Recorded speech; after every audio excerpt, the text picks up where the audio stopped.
وتخويفا بالمثلات والناس في فتن جذم فيها حبل الدين وتزعزعت سوار اليقين واختلف النجر وتشتت الأمر وضاق المخرج وعمي المصدر. اور مثالوں کے ذریعے ڈرایا جا سکے. یہ بعثت اس وقت ہوئی ہے جب لوگ ایسے فتنوں میں مبتلا تھے جن سے ریسمان دین ٹوٹ چکی تھی، یقین کے ستون ہل گئے تھے، اصول میں شدید اختلاف تھا اور امور میں سخت انتشار، مشکلات سے نکلنے کے راستے تنگ و تاریک ہو گئے تھے.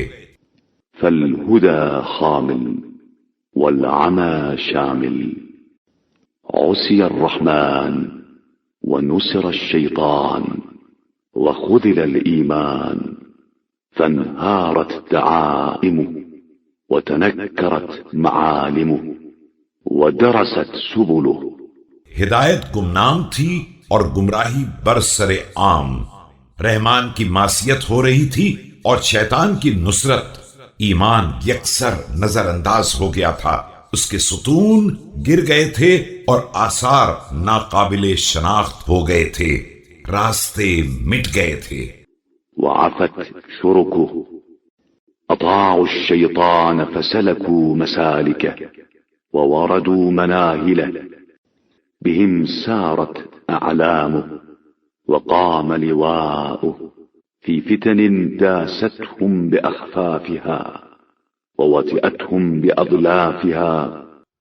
اور شاہراہیں بے نشان ہو گئی تھیں، لوگ شیطان کی اطاعت میں اسی کے راستے پر چل رہے تھے اور اسی کے چشموں پر وارد ہو رہے تھے، انہی کی وجہ سے شیطان کے پرچم لہرا رہے تھے اور اس کے علم سر بلند تھے. یہ لوگ ایسے فتنوں میں مبتلا تھے جنہوں نے انہیں پیروں تلے رون دیا تھا اور سموں سے کچل دیا تھا.